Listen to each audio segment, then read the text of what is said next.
सभी लोग जानते हैं कि यूपी बोर्ड, सीबीएसई बोर्ड और तरह तरह के एग्जामिनेशन इस समय कंडक्ट किए जा रहे हैं और उसी एग्जाम को देखते हुए हम लोग कुछ महत्वपूर्ण टॉपिक्स डिस्कस कर रहे थे और इंग्लिश का वो समस्त टॉपिक जो आपके एग्जामिनेशन से रिलेटेड है, जहां से क्वेश्चन पूछे जाते हैं या पूछे जाने की संभावना है, वो सारे टॉपिक हम लोग 1-to-1 डिस्कस करते आ रहे हैं साथियों। तो आज का जो टॉपिक है वो है पंक्चुएशन मार्क्स। इसके पहले भी पहला पार्ट इसका डिस्कस किया जा चुका है, जिसमें से पंक्चुएशन मार्क्स में से 3 पंक्चुएशन मार्क्स हम लोग अच्छे से और डिटेल में डिस्कस कर चुके हैं। पहली वीडियो में वो था फुल स्टॉप का यूज कहां और कैसे किया जाएगा। दूसरा यूज था क्वेश्चन मार्क का कि कहां पर और कैसे यूज किया जाएगा। तीसरा उस पूरे पॉइंट में सबसे ज्यादा इंपॉर्टेंट था कॉमा का यूज, यानी कॉमा हम कहां, कब और कैसे और किन परिस्थितियों में, किन हालातों में यूज करते हैं, वो सारी चीजें हम लोग 1-to-1 डिस्कस कर चुके हैं साथियों, और बहुत ही अच्छे से बहुत ही डिटेल में डिस्कशन किया जा चुका है।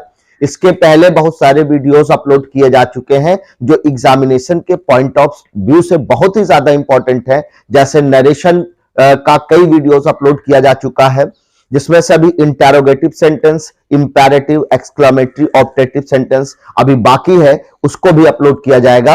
आपकी कोशिश ये की जाएगी कि आपके एग्जामिनेशन के पहले पहले सारे वीडियोस अपलोड हो, ताकि आप उसको देख सकें और उसका बेनिफिट आपको मिले और एग्जामिनेशन में किसी तरह की कोई मिस्टेक आपसे ना हो।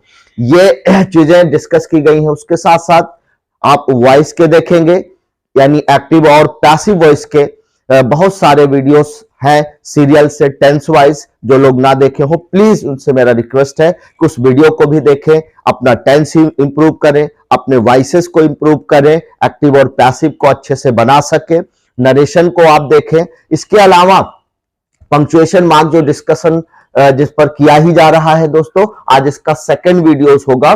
तो चलिए हम लोग आज के पॉइंट में क्या क्या, यानी कौन कौन सा पंक्चुएशन मार्क डिस्कस करने वाले हैं।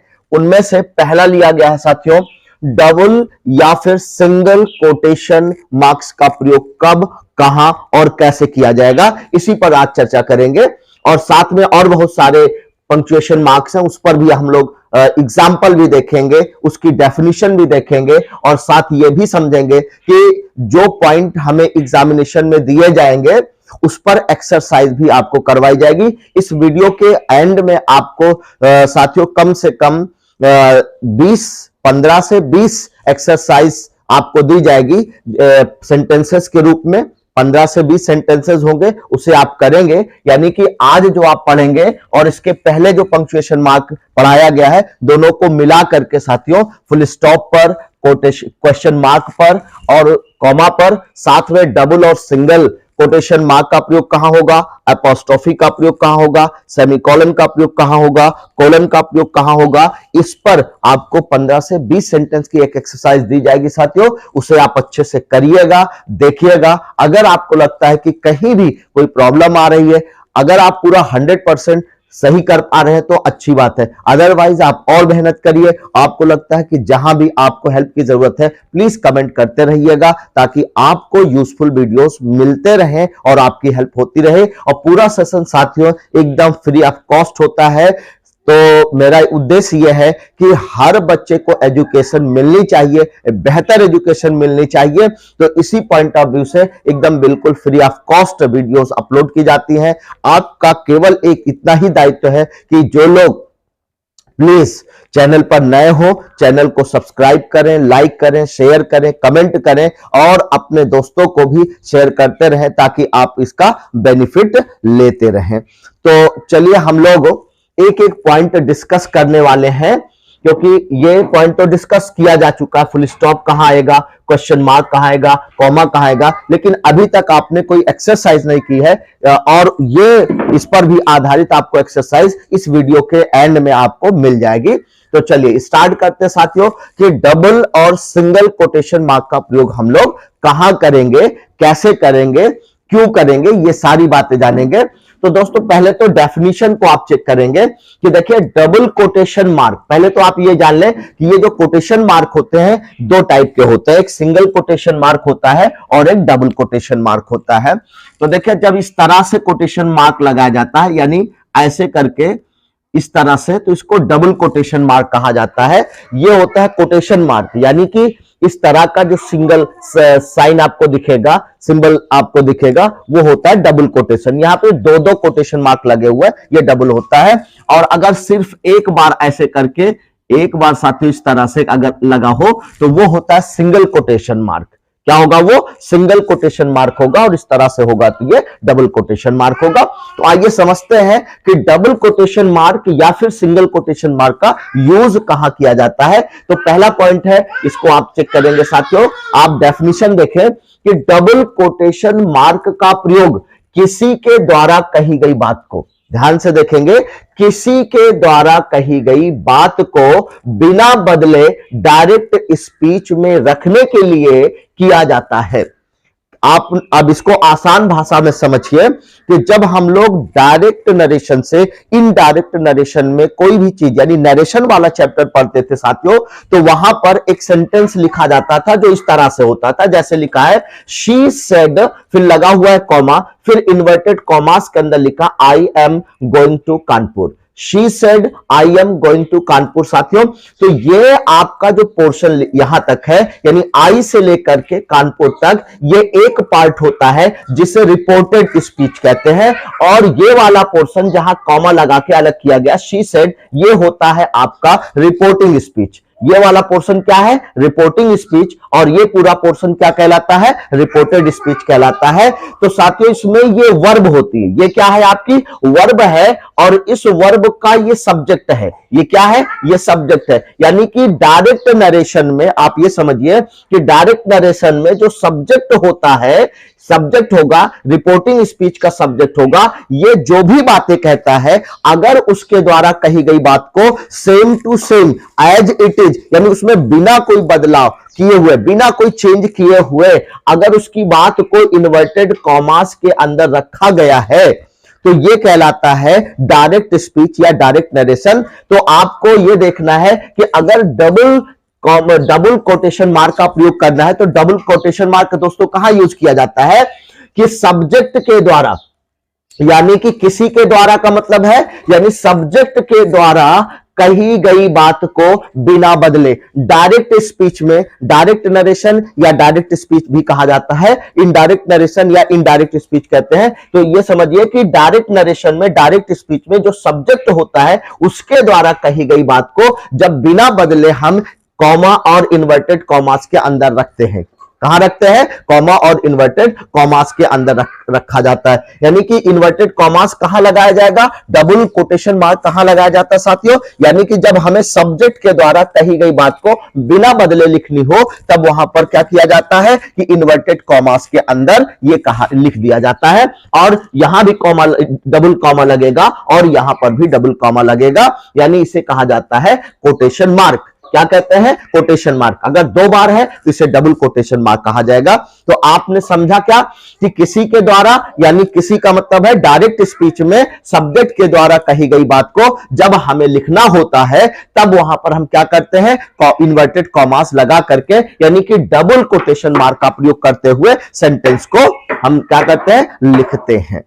तो आई होप कि समझ में आ गया होगा। यह है सब्जेक्ट, और इसके द्वारा कही गई बात इन्वर्टेड कॉमास लगा करके लिखी गई है। उसी तरह दूसरा एग्जांपल देख लीजिए, जैसे टीना आस्क्ड नीना, टीना ने नीना से कहा can I read lost heroes. अब यहां देखिए एक कॉमा लगा है, उसके बाद इन्वर्टेड कॉमास यहां क्लोज कर दिया गया। तो ये क्या मसला है, इसको आप समझेंगे कि देखिए डबल कोटेशन मार्क का प्रयोग, तो आपने देखा कि डबल कोटेशन मार्क का प्रयोग वहां करते हैं कि जब किसी के द्वारा, यानी सब्जेक्ट के द्वारा, यानी डायरेक्ट स्पीच में, डायरेक्ट नरेशन में सब्जेक्ट के द्वारा कही गई बात को बिना बदले जब हम इन्वर्ट लिखते हैं, तो कहां लिखते हैं? इन्वर्टेड कॉमास के अंदर लिखते हैं। तो वहां पर इन्वर्टेड कॉमास का यूज किया जाता है, डबल कोटेशन मार्क का प्रयोग किया जाता है। लेकिन सिंगल कोटेशन मार्क का प्रयोग कहां करेंगे साथियों? जब हमें टाइटल्स लिखना हो। क्या लिखना हो? टाइटल्स लिखना हो, तो सिंगल कोटेशन मार्क का प्रयोग टाइटल्स के लिए किया जाता है। किसके लिए किया जाता है? टाइटल्स के लिए किया जाता है। जैसे यहां पर साथियों टीना आस्क मीना लिखा है, फिर कॉमा लगा दिया गया, तो ये तो डायरेक्ट स्पीच है, क्योंकि यहां कॉमा लगा है, यहां पर इन्वर्टेड कॉमास के अंदर बातें लिखी गई। और ये जो इन्वर्टेड कॉमास के अंदर बातें लिखी गई हैं, ये कौन कह रहा साथियों? ये सब्जेक्ट बोल रहा है। तो यहां सब्जेक्ट क्या है? वर्ब आपकी आस्क है, और ये जो सब्जेक्ट है ये है टीना। तो इसके द्वारा कही गई बात को बिना बदले इन्वर्टेड कॉमास के अंदर लिखा गया है। लेकिन इन्वर्टेड कॉमास के अंदर जो कुछ लिखा गया है उसमें टाइटल दिया गया है, एक स्टोरी है जिसका नाम लॉस्ट हीरोज है। उस टाइटल को लिखने के लिए, यानी कि आप ये भी कह सकते हैं कि जब एक ही इन्वर्टेड कॉमा के अंदर दो कॉमा का अगर प्रयोग करना हो, एक ही इन्वर्टेड कॉमास के अंदर दो कॉमा का प्रयोग करना है, तो जो टाइटल वाला पार्ट होता है उसको हम, जैसे यहां तक लॉस्ट हीरोज जो लिखा हुआ है, ये टाइटल है किसी का, ये स्टोरी का क्या है, नॉवेल का क्या है, टाइटल है। तो can I read lost heroes book, ये एक बुक है जिसका नाम क्या है, लॉस्ट हीरोज लिखा हुआ है, इसलिए इसको एक सिंगल कॉमा लगा करके, सिंगल कोटेशन मार्क लगा करके लिखा गया। यानी कि एक ही इन्वर्टेड कॉमास के अंदर जब हमको लिखना हो, दो कॉमा लगाना हो, तो यानी कि पहले वाला और अंतिम वाला ये दोनों डबल होगा। और इसके अंदर कोई टाइटल लिखना है, किसी का शीर्षक लिखना है, कोई भी ऐसा नाम लिखना है जो उस बुक का नाम है, उस नॉवेल का नाम है, उस ड्रामे का नाम है, तो उसको हम एक ही सिंगल कॉमा के लगा करके लिखते हैं। तो पहला वाला क्या होगा, डबल कॉमा होगा, लास्ट वाला क्या होगा, डबल, और उस कॉमास के अंदर जो कुछ आएगा उसको हम सिंगल कॉमा लगाकर लिखेंगे। तो टीना आस्क नीना, टीना ने नीना से कहा, कैन आई रीड, क्या मैं पढ़ सकती हूं, क्या मैं पढ़ सकती हूं, पूछ रहे क्या मैं पढ़ सकती हूं लॉस्ट हीरोज नाम की जो बुक है उसको मैं पढ़ सकती हूं। यानी बुक का जो टाइटल दिया गया, क्या दिया गया, लॉस्ट हीरोज। तो आई होप कि ये क्लियर हो गया होगा कि डबल और सिंगल कोटेशन मार्क का प्रयोग कहां करना चाहिए। तो जनरली आप देखेंगे कि जो डबल कॉमा वाले होते हैं वो बहुत ही ज्यादा इंपॉर्टेंट होते हैं, उसको आप ध्यान देंगे तो कहीं ना कहीं आपको इसका यूज देखने को मिलेगा। और ये वाला सेंटेंस निश्चित रूप से पूछा जाता है साथियों, जब आप देखेंगे पंक्चुएशन उठा करके, तो नरेशन के फॉर्म में, डायरेक्ट स्पीच और इनडायरेक्ट स्पीच के फॉर्म में सेंटेंसेस आपको मिलते ही मिलते हैं। तो ये वाला इंपॉर्टेंट है, इसको देखे रहिएगा। चलिए अगला लेते हैं दोस्तों, क्या है, अपोस्ट्रोफी का प्रयोग कहां करेंगे, अपोस्ट्रोफी कैसे बनता है इसको जानिए। तो देखिए ध्यान दीजिए कि जैसे कोई वर्ड लिखा है, अब उस वर्ड के या लेटर के जब ऊपर, नीचे नहीं साथियों, ऊपर ऐसे कॉमा लगाया जाता है, नीचे नहीं ऊपर लगाया जाता है, तो इसे कॉमा नहीं कहा जाता बल्कि क्या कहते हैं, अपोस्ट्रोफी कहते हैं।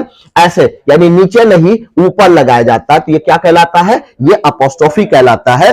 तो अपोस्ट्रोफी का प्रयोग हमें कहां करना चाहिए साथियों, जब संबंध प्रकट करना है। क्या करना है, संबंध प्रकट करना है, रिलेशन बताना है, रिश्ता बताना है। तो देखिए क्या यूज किया गया है, यानी डेफिनेशन आप चेक करेंगे कि संबंध प्रकट करने के लिए सिंगुलर के साथ यस से पहले, ध्यान दीजिएगा, सिंगुलर नंबर अगर होगा, कोई भी, देखिए दो तरह के नंबर्स होते हैं, एक होता है सिंगुलर नंबर और एक होता है प्लूरल नंबर। सिंगुलर का मतलब कोई भी चीज जो एक होती है उसको हम सिंगुलर बोलते हैं। जैसे एक मार्कर है, एक पेन है, तो इसको सिंगुलर बोला जाएगा। लेकिन अगर एक से ज्यादा हो जाए, मोर देन वन कोई भी चीज होगी, मोर देन वन जब भी कोई चीज होगी, एक से ज्यादा चीज होती है, तो उसे क्या बोलते हैं, प्लूरल कहा जाता है। अब आपको समझना है कि संबंध प्रकट करने के लिए, रिलेशन बताने के लिए सिंगुलर के साथ, ध्यान दीजिएगा, सिंगुलर के साथ यस से पहले, यस से पहले, और प्लूरल के साथ एस के बाद, एस लेटर होता है ना, यस फॉर सन, यस के बाद हम क्या यूज करेंगे, अपोस्ट्रोफी यूज करेंगे। चलिए एग्जांपल देखते हैं, जब एग्जांपल लेंगे तो और अच्छे से क्लियर होगा दोस्तों। जैसा लिखा है, दिस इज राजूस बुक। अब देखिए साथियों, यहां पर ये एक बुक है, इस बुक का रिलेशन किससे बताया जा रहा है, राजू से बताया जा रहा है कि ये जो किताब है, ये किताब किसकी है, राजू की किताब है। और साथियों जहां अपोस्ट्रोफी लगा होता है, इसका जो शाब्दिक हिंदी अर्थ होता है वो होता है का, की और के। अगर आप हिंदी में इसकी मीनिंग निकालेंगे तो क्या निकलेगा, का, की, के। कहीं पर का मीनिंग होगी, कहीं पर की मीनिंग होगी, कहीं पर के मीनिंग निकलेगी, तो इसको भी ध्यान दीजिएगा। तो देखिए यहां बताया जा रहा है कि एक किताब है और ये किताब किसकी है, राजू की किताब है। अब दोस्तों आप देख रहे हैं कि राजू क्या है, एक लड़के का नाम है, सिर्फ यहां पर सिंगुलर है। तो जब सिंगुलर कोई भी होता है तो सिंगुलर के क्या लिखा है, सिंगुलर के साथ यस से पहले, यानी कि जो आपको एस लगाना है, यस के पहले क्या लगता है, अपॉस्ट्रोफी लगता है। और ये जब ऊपर लगता है तो इसको कॉमन ही बोलते हैं, क्या बोलते हैं, अपॉस्ट्रोफी कहते हैं। और यस के साथ मिल जाएगा तो इसको अपॉस्ट्रोफी यस कहा जाता है। और अपॉस्ट्रोफी यस की जो मीनिंग होती है वो क्या होती है, ऑफ का सेंस देता है, ऑफ की मीनिंग देती है, यानी का की का सेंस निकलता है। तो यह हो जाएगा दिस इज राजूज बुक, यह राजू की किताब है, राजू की किताब है, यानी कि जो किताब है वो राजू की है। यहां क्या बताया जा रहा है, संबंध बताया जा रहा है कि जो किताब है उसका संबंध किससे है, राजू से है। इस पर अधिकार बताया जा रहा है, संबंध बताया जा रहा है कि दिस इज राजूज बुक। दूसरा एग्जांपल है साथियों, दिस इज गर्ल्स हॉस्टल लिखा हुआ है। अब देखिए यहां पर गर्ल्स क्या है, प्लूरल है, एक लड़की होती तो गर्ल बोला जाएगा और एक से ज्यादा है इसलिए गर्ल्स कहा गया। और अपॉस्ट्रोफी कहां लगा है, यस के बाद। तो जब प्लूरल होगा तो यस के बाद जो अपॉस्ट्रोफी आएगा वो कहां आएगा, यस के बाद आएगा। तो एस लगा करके तब बाद में अपॉस्ट्रोफी लगाया गया। लेकिन सिंगुलर होता तो सिंगुलर कहां लगता है, तो एस बाद में लगता है, अपॉस्ट्रोफी पहले लगता है। लेकिन अगर प्लूरल होगा जिस पर आपको अपॉस्ट्रोफी लगाना है तो यस के बाद लगता है और नीचे नहीं लगता, अपॉस्ट्रोफी कहां लगता है, ऊपर लगता है। तो दिस इज गर्ल्स हॉस्टल, यह गर्ल्स का हॉस्टल है, ये गर्ल्स का क्या है, हॉस्टल है। हॉस्टल सभी लोग जानते होंगे कि जहां पर बच्चे पढ़ाई करने के लिए रुकते हैं, जाते हैं,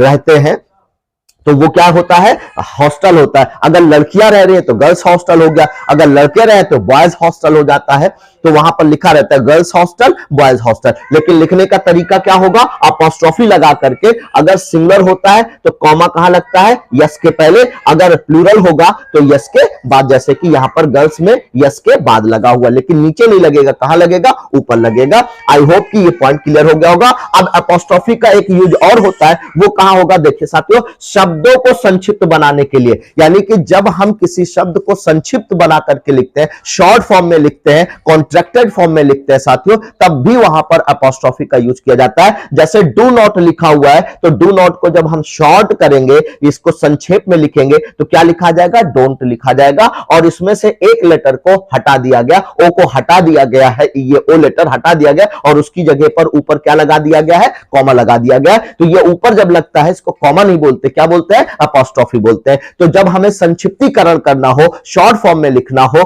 कॉन्ट्रैक्टेड फॉर्म में लिखना हो किसी चीज को, तब वहां पर हम किसका यूज करते हैं, अपॉस्ट्रोफी का यूज करते हैं। जैसे डू नॉट से डोंट हो जाएगा, कैन नॉट देखिए यहां फुल फॉर्म में लिखा हुआ है, शॉर्ट फॉर्म में हो जाएगा कांट, क्या हो जाएगा, कांट हो जाएगा। इसी तरह से इट इज लिखा हुआ है, शॉर्ट फॉर्म में क्या हो जाएगा, इट्स हो जाएगा। इट इज और इट हैज दोनों का जो शॉर्ट फॉर्म लिखा जाता है इसी तरह से लिखा जाता है। इट इज को इट्स लिखते हैं, इट हैज को इट्स लिखते हैं। जैसे इज नॉट लिखा है, अगर शॉर्ट फॉर्म में लिखेंगे इजंट हो जाएगा। वॉज नॉट लिखा है तो शॉर्ट फॉर्म में क्या हो जाएगा, वॉजंट होगा। लेकिन हर जगह वहां पर आपको ऊपर क्या लगाना होगा, अपॉस्ट्रोफी लगाना होगा। ठीक है, तो इस तरह से जब हमें कॉन्ट्रैक्टेड फॉर्म में किसी चीज को लिखना है, शॉर्ट फॉर्म में लिखना है, तब भी अपॉस्ट्रोफी का यूज करते हैं। और संबंध प्रकट करने के लिए भी अपॉस्ट्रोफी का प्रयोग करते हैं। और जहां संबंध प्रकट करते हैं वहां जो मीनिंग होती है उस अपॉस्ट्रोफी यस की, का की के, वहां पर जो मीनिंग होगी का की के का सेंस देगा। चलिए नेक्स्ट पॉइंट लेते हैं, यह भी इंपॉर्टेंट पॉइंट है दोस्तों, सेमीकोलन कहां यूज करना चाहिए। देखिए पहले तो हम ये जानेंगे कि ये जो सेमीकोलन होता है इसका साइन बनता कैसे है। देखिए एक स्टॉप लगाया जाता है, ऐसे एक स्टॉप लगा करके नीचे जब ऐसे कॉमा लगा देते हैं तो इसको सेमीकोलन कहा जाता है। क्या बोलते हैं, सेमी। सेमी का मतलब होता है आधा, सेमी का मतलब क्या होता है, आधा। अभी हम लोग जानेंगे कि कोलन को कैसे यूज किया जाता है। तो सेमी कोलन को पहले जान ले कि ये जो सेमी कोलन होता है इसका यूज, इसका प्रयोग कैसे किया जाएगा साथियों। तो देखिए सेमी कोलन का यूज वहां किया जाता है, पहले डेफिनेशन देखेंगे, इंडिपेंडेंट क्लॉजेस को जोड़ने के लिए कॉमा या कंजंक्शन के स्थान पर सेमीकोलन का यूज किया जाता है।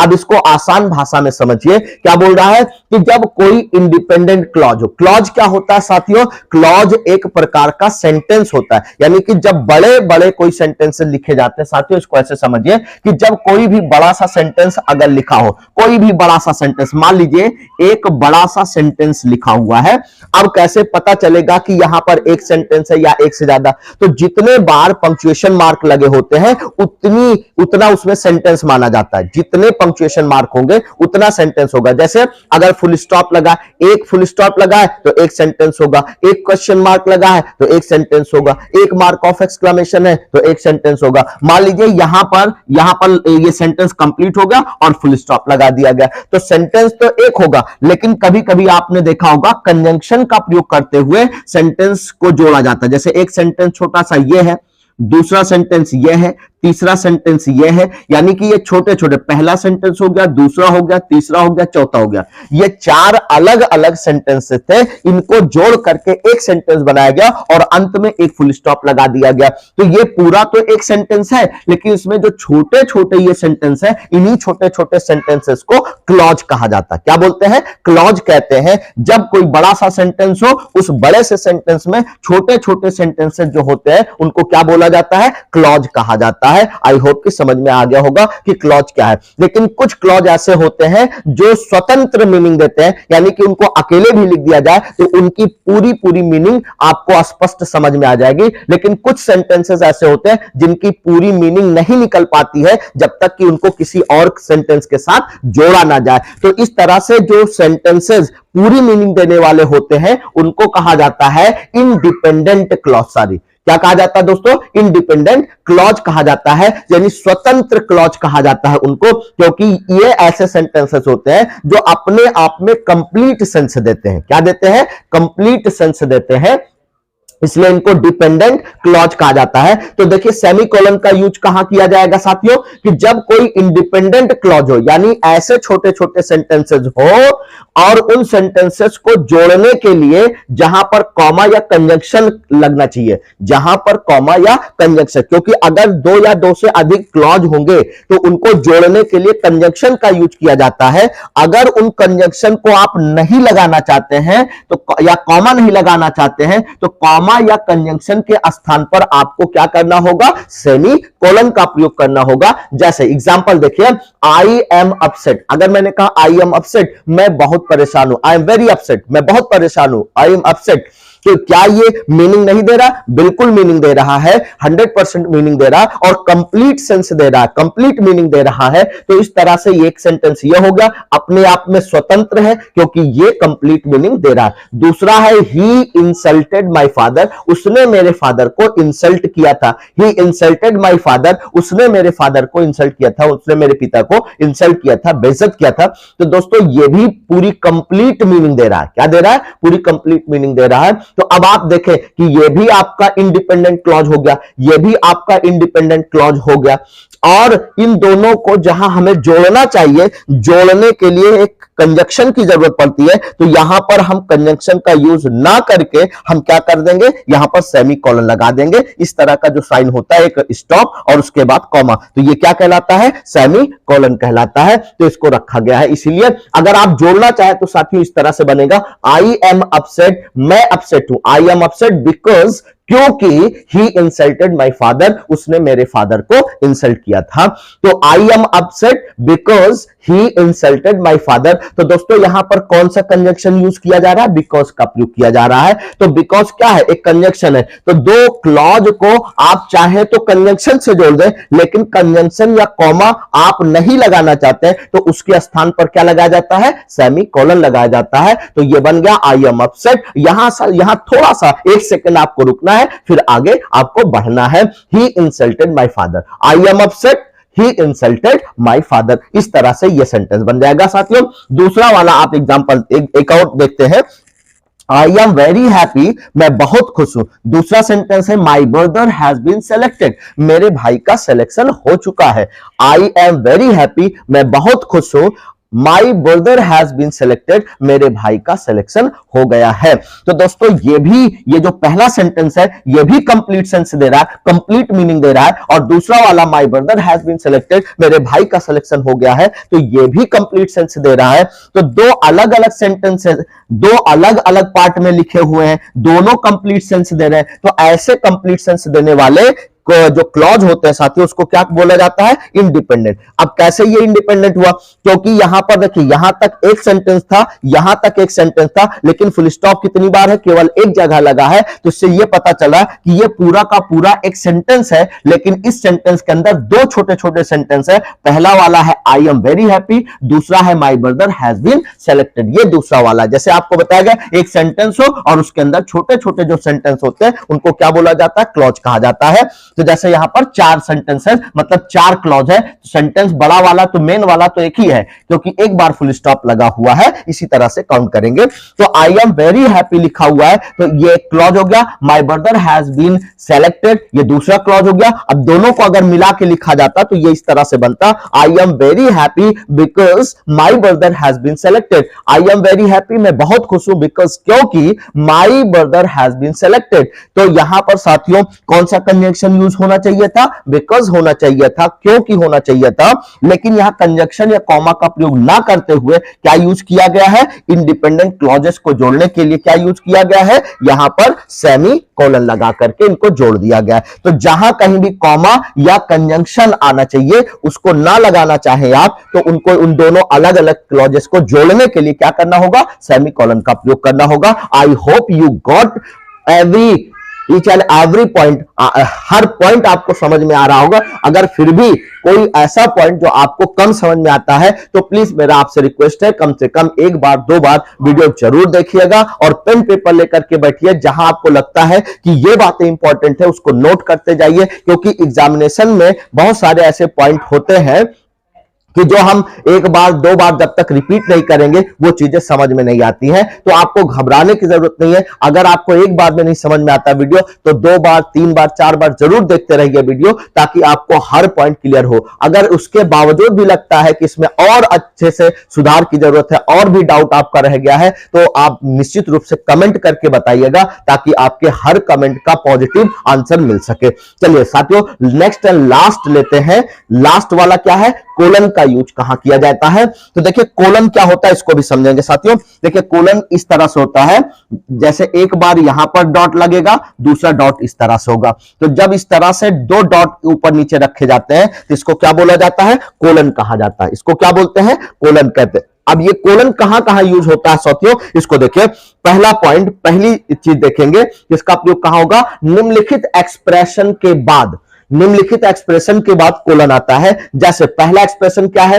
यानी कि जब कोई वाक्यांश होता है, यानी कि शब्दों का एक समूह लिखा होता है, तो उसके बाद, यानी उसको एक्सप्रेशन बोलते हैं साथियों। तो निम्नलिखित एक्सप्रेशन के बाद कोलन आता है। पहला एक्सप्रेशन क्या है? जैसे अगर आपको कहीं दिखे what I suggested is this, इस तरह से अगर आपको पहला एक्सप्रेशन दिख रहा है, कि अगर आपको ये वाला सजेशन दिखे, ये वाला एक्सप्रेशन दिखे कि what I suggest is this, अगर ऐसा लिखा हुआ है तो इसके बाद क्या लगेगा? कोलन लगेगा। क्या लगेगा? कोलन लगेगा। जैसे अगर ये सेंटेंस लिखना हो, इसके साथ कोई सेंटेंस मिलाना हो, तो क्या लिखा जाएगा? What I suggest is this, fill the form, या फिर वेट फॉर द रिप्लाई, या फिर क्या लिखा रहेगा? Submit it to the counter. अगर इस तरह से आपको कोई सेंटेंस लिखना हो साथियों, यानी और ये एक्सप्रेशन आपको लिखना हो, ये वाला, यानी कि आपको कहीं दिखे what I suggest is this, what I suggest is this, जो मैंने सजेस्ट किया है वो यही है, what I suggest is this. अगर ये वाला फ्रेज या ये वाला एक्सप्रेशन आपको कहीं दिखे तो उसके बाद जो कुछ लिखा जाएगा उसके पहले क्या लिखा लगेगा? पहले कोलन लगेगा, उसके बाद लिखा जाएगा। जैसे अगर ये लिखा हुआ है, ऐसे डायरेक्ट लिख दिया जाए what I suggest is this, fill the form, तो गलत होगा। तो यहां पर क्या लगाना होगा? पहले कोलन लगाना होगा। इसी तरह से what I suggest is this, wait for the reply, reply का, उत्तर आने का, जवाब आने का इंतजार करो। What I suggest is this, मैंने सलाह दिया है, मैंने सजेस्ट किया है। क्या सजेस्ट किया है, पहले कोलन लगेगा तो क्या दिया है वो चीज आगे लिखा जाएगा, submit it to the counter, इसे काउंटर पर जाकर सबमिट कर दो, जमा कर दो। तो साथियों जब ये वाला एक्सप्रेशन यानी कि ये वाला वाक्यांश अगर आपको कहीं दिखे तो इसके तुरंत बाद क्या लगता है, कोलन लगता है और उसके बाद बातें आगे बढ़ाई जाती हैं। अगला देखिए, what really happened was this, अगर ये वाला एक्सप्रेशन भी आपको दिखे, what really happened was this, यानी कि एक्चुअल में जो बातें हुई है वो ये है कि the manager came here, the manager came here, manager साहब यहां पर आए थे। तो साथियों what really happened was this, अगर ये वाला एक्सप्रेशन आपको दिखे तो इसके तुरंत बाद क्या लगता है, कोलन लगता है और आगे फिर बातें लिखी होती हैं, द मैनेजर केम हियर या he listen to the problem, उसने प्रॉब्लम को सुना, यानी कि मैंने जो भी प्रॉब्लम बताई मैनेजर साहब से वो आए और मेरी प्रॉब्लम को उन्होंने सुना। तो साथियों जहां पर अगर आपको ये दिखे what really happened was this या what I suggest is this, तो इसके तुरंत बाद क्या लगता है, कोलन लगाया जाता है, उसके बाद बातें आगे लिखी जाती है। इसी तरह से जैसे अगर कहीं पर एज फॉलोज लिखा है या द फॉलोइंग लिखा है या फॉर एग्जांपल लिखा है या नेमली लिखा है तो इसके तुरंत बाद क्या लगता है, कोलन लगाया जाता है, उसके बाद आगे बातें लगाई जाती है। जैसे एक एग्जांपल है, everyone wants the following thing. अब दोस्तों देखिए यहां पर क्या लिखा हुआ है, फॉलोइंग का प्रयोग किया गया है। तो द फॉलोइंग अगर आपको कहीं पर दिख रहा है तो द फॉलोइंग वाले पार्ट में जहां वो कंप्लीट होगा क्या लगेगा, कोलन लगाया जाएगा, उसके बाद आगे जो कुछ भी लिखना है वो लिखा जाएगा। अगर दो या दो से ज्यादा आर्टिकल है, आइटम्स है, चीजों के नाम है तो वहां पर कॉमा लगा करके भी लिखा जाएगा या जो कुछ लिखा जाएगा वो कोलन के बाद ही लिखा जाएगा। तो इस तरह से आप देखेंगे कि जहां पर किसी भी सेंटेंस में एज फॉलोज लिखा हो या द फॉलोइंग लिखा हो, फॉर एग्जांपल लिखा हो या नेमली लिखा हो तो इसके बाद क्या लगाया जाता है, कोलन लगाया जाता है, तब वो आगे जो चीज आप लिखना चाहते हैं आगे लिखेंगे। जैसे everybody wants the following things, हर कोई व्यक्ति ये चीजें, निम्नलिखित चीजें चाहता था या चाहता है। तो एवरीवन वांट्स द फॉलोइंग, अब साथियों यहां फॉलोइंग आया है इसलिए यहां पर क्या लगेगा, कोलन लगेगा, तब आगे चीजें बढ़ाई जाएगी। अगला है, जब ये वाला एक्सप्रेशन आपको मिले, please send me all your proof namely, please send मी, कृपया आप मुझे भेज दीजिए, please send me all your proof, all your proof, अपने सारे प्रूफ। जैसे कि यहां पर देखिए नेमली वर्ड आया है तो अगर नेमली भी लिखा होगा तो उसके बाद क्या लगाएंगे, कोलन लगाएंगे और उसके बाद जो चीजें लिखनी हो, जैसे उसने कहा कि कृपया आप भेज दीजिए, क्या भेजना है, जैसे एज सर्टिफिकेट भेज दीजिए, यानी कि उम्र का प्रमाण पत्र भेज दीजिए, जन्म प्रमाण पत्र भेज दीजिए कि आपकी एज कितनी है, या पासपोर्ट भेज दीजिए, या फैमिली इनकम क्या है ये चीज भेज दीजिए। तो जहां पर आपको ये वर्ड दिखेगा क्या क्या, कि ये एज फॉलोज दिखेगा या द फॉलोइंग दिखेगा या फॉर एग्जांपल होगा, नेमली होगा या please send me all your proof namely, अगर इस तरह से कुछ दिख रहा है तो इसके बाद कोलन लगता है और उसके बाद आगे चीजें लिखी जाती है, मेंशन की जाती है। आई होप कि ये भी क्लियर हो गया होगा। चलिए नेक्स्ट दो पॉइंट बचे, इसको भी जल्दी से समझेंगे। कह रहा है कि कंप्लीट सेंटेंस के बाद किसी कोटेशन को लिखने के लिए, यानी कि जब कोई सेंटेंस, कोई बात आप कहना चाहते हैं और वो कंप्लीट हो जाए और उसके बाद कोई एग्जांपल देना चाहते हैं तो पहले कोलन लगाया जाता है, फिर उसके बाद चीजें लिखी जाती है। साथियों कोई भी सेंटेंस जब आप लिखते हैं, कोई भी सेंटेंस जब आप लिखते हैं, अगर वो बातें कंप्लीट हो जाए और उसके साथ साथ आप एग्जांपल भी देना चाहते हैं तो वो सेंटेंस कंप्लीट होगा, फिर कोलन लगाएंगे, तब उसके बाद वो एग्जांपल लिखेंगे।